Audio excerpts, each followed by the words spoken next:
Quite a contrast in fortunes here in Wauwatosa tonight.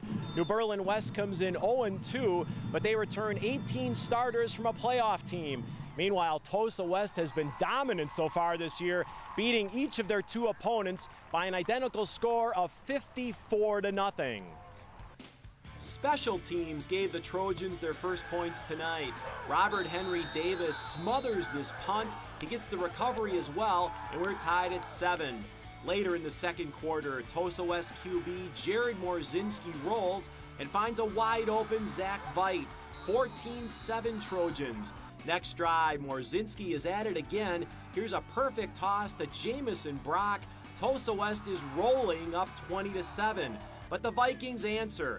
QB Jonathan Kozlowski with the keeper. New Berlin down just 20-14 at half. And the Vikings keep that momentum in the third. Kozlowski throws back across the field to Travis McKeon, and here he comes, right at us. Breaking tackles, he dives for the score. New Berlin West up 21-20. Later, it's McKeon once again, this time right up the gut. Vikes take control 28-20. Last gasp for the Trojans, but Morzinski is eventually stopped cold. The Vikings start Woodland Conference play in style with an 8-point win.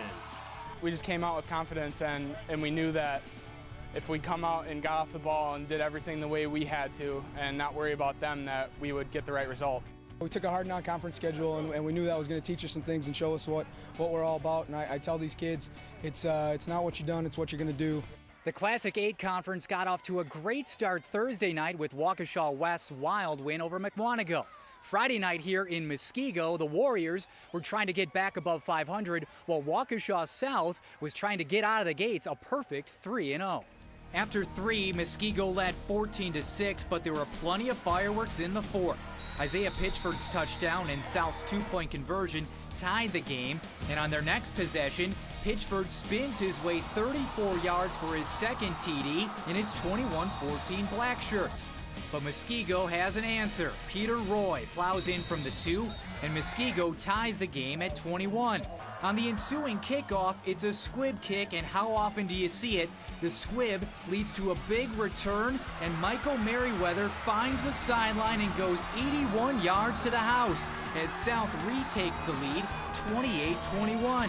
However, Muskego marches again, and it's Roy again. His second score of the night ties the game at 28 with just over 2 minutes to play. The Blackshirts get the ball back, convert a 4th and 6, and move into field goal range for Pitchford. 8 seconds left. His attempt from 41 yards is good. Waukesha South scores 25 points in the fourth to beat Muskego 31-28.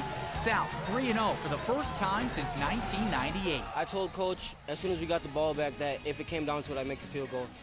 And then when he trusted me to do it, I knew I had to make it. This is huge for us. 3-0, that hasn't happened in a long time here. So we have doubters out there, and they're like, well, 2-0, yeah, but now wait till they get in the Classic 8. Now we'll see if they're for real. Well, I think we're for real.